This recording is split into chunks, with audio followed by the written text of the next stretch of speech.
Salut, c'est Trado, content de vous retrouver au programme de la vidéo, la mise à jour de l'analyse technique de l'or et de l'argent libellé en dollars et en euros et les nouvelles récentes concernant l'or. Depuis la dernière vidéo, il y a 3 jours, je vous retrouve de l'autre côté.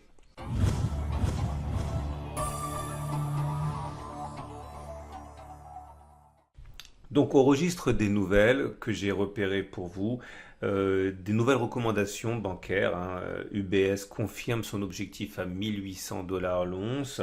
TD Securities, la banque américaine, voit même l'or à 1900 dollars et Bank of America voit l'or à 3000 dollars d'ici 18 mois. Alors il ne faut pas non plus s'emballer, il est courant de voir des effets assez moutonniers chez les banques concernant les prédictions, mais en tout cas ce n'est pas une mauvaise nouvelle.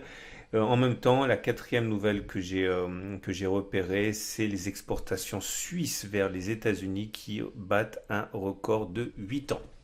Alors vous allez remarquer que dans cette vidéo, j'ai changé un petit peu l'aspect des graphes parce que certains avaient du mal à faire la jonction entre les données hebdomadaires et journalières. Donc j'ai tout rassemblé sur un graphe et je vous propose donc maintenant des zones majeures et des zones mineures, ok, en espérant que ça facilitera la lecture pour la plupart d'entre vous. Alors nous sommes là sur l'or libellé en euros, donc chaque bougie correspond à une journée de cotation, on est en données journalières. Je vais mettre la moyenne mobile à 20 jours et la moyenne mobile à 50 jours. Et vous voyez que sur l'or libellé en euros, la tendance elle est haussière car nous sommes au-dessus d'une moyenne mobile à 20 jours qui monte, elle-même au-dessus d'une moyenne mobile à 50 jours qui monte. Donc la tendance elle est haussière. Je considère que la prochaine résistance, elle est là. C'est la zone de résistance majeure à 1580-1597 qui s'est révélée infranchissable il y a 5 séances. Pour moi, c'est une zone d'accumulation rationnelle. C'est-à-dire que si on passe au-dessus de cette zone, je renforcerai. De la même manière, nous avons un support immédiat ici, qui est un support que je qualifierais de majeur également à 1507, 1561. Toute cette zone est pour moi une zone d'accumulation rationnelle également. On passe à l'or, mais cette fois-ci libellé en dollars, avec une tendance qui est là aussi favorable. Les cours sont au-dessus de la moyenne mobile à 20 jours qui monte, au-dessus de la moyenne mobile à 50 jours qui monte. Là aussi, nous sommes actuellement sur une zone d'accumulation rationnelle à 1650-1691 dollars. Et nous avons une résistance majeure à 1727-1748, zone au-dessus de laquelle je peux éventuellement considérer renforcer. On passe du côté de l'offre de mon partenaire historique aucoffre.com. Je vous rappelle que pour arriver sur le site, soit vous passez par la bannière de mon blog, si vous êtes sur mon blog, soit vous pouvez directement regarder en dessous de la vidéo le lien pour accéder au site d'Aucoffre. Et nous avons actuellement pour l'or, alors le gramme d'or pur est actuellement accessible à 58,98 euros. Et nous avons pour les investisseurs plutôt friands de pièces vintage, le Napoléon qui est actuellement chez Aucoffre au tarif et au prix de 320 euros le Napoléon.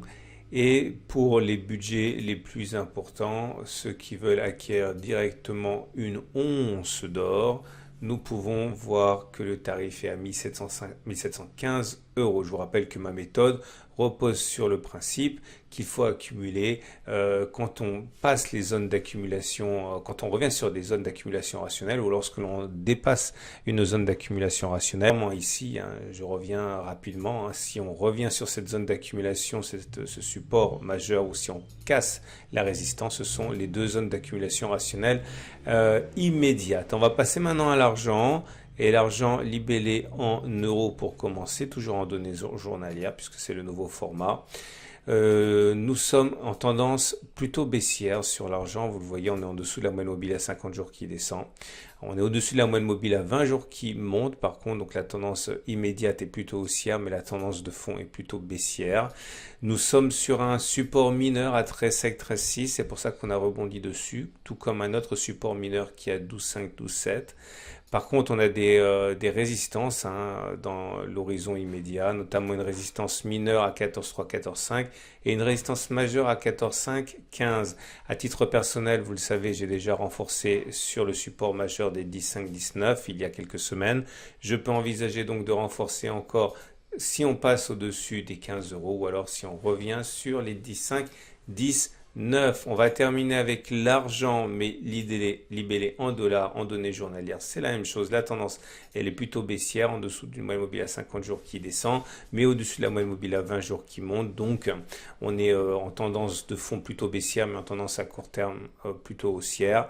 Le support mineur des 14,6, 14,7 a joué son rôle sur la bougie précédente. Pour moi, la zone d'accumulation rationnelle, c'est le support majeur des 11,8, 12,4, ou alors si les cours parviennent à se hisser au-dessus des 16,5, 16,6, je renforcerai aussi. On regarde rapidement l'état du marché chez aucoffre.com.